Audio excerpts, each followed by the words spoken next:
वांद्रे पश्चिम भागात पिण्याच्या पाण्याची मुख्य पाईपलाईन फुटल्यानं लाखो लिटर पाणी वाया गेलेलं आहे। पाईपलाईन फुटल्यानं रस्ते जलमय झालेले आहेत, पाणी परिसरातील दुकानांमध्ये देखील शिरलेलं आहे। त्यामुळे स्थानिक व्यापाऱ्यांचं मोठं नुकसान झालंय। रस्त्यावर पाणी साचल्यानं परिसरात मोठ्या प्रमाणात वाहतूक कोंडी देखील झालेली आहे। पिण्याच्या पाण्याची पाईपलाईन फुटल्यामुळे आता वांद्रे पश्चिम परिसरातील नागरिकांना पिण्याचं पाणी जपून वापरण्याचं आवाहन महापालिका प्रशासनानं केलंय। आपण अधिक माहिती घेऊया आमचे प्रतिनिधी संजय गडदे यांच्याकडनं। संजय, ही पाईपलाईनचं फुटण्याचं कारण काय आहे आणि आता सद्यस्थिती काय आहे?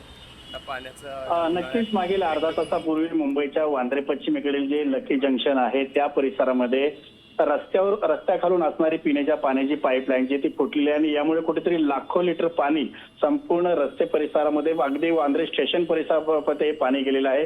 त्या ठिकाणी असणारे जे अनेक व्यावसायिक गाळ्या ह्या गाळ्यांमध्ये देखील पाणी शिरलेलं आहे आणि यामुळे त्या व्यापाऱ्यांचं देखील मोठ्या प्रमाणावर नुकसान झालेलं आहे। महापालिकेच्या जलविभागाचे अभियंते देखील आता घटनास्थळी दाखल झाले आहेत। मात्र ही पाईपलाईन नेमकी कशामुळे फुटली याचा तपास जो आहे तो नेमकं खोदकाम केल्यानंतर त्या ठिकाणी माहिती पडेलच। मात्र ऐन उन्हाळ्यामध्ये संजय, तुम्ही सविस्तर माहिती दिली त्याबद्दल धन्यवाद। वांद्रे परिसरामध्ये ही पाईपलाईन फुटून कशा प्रकारे सगळ्या परिसरात मोठ्या प्रमाणात पाणी साचलं ते आपण बघतोय।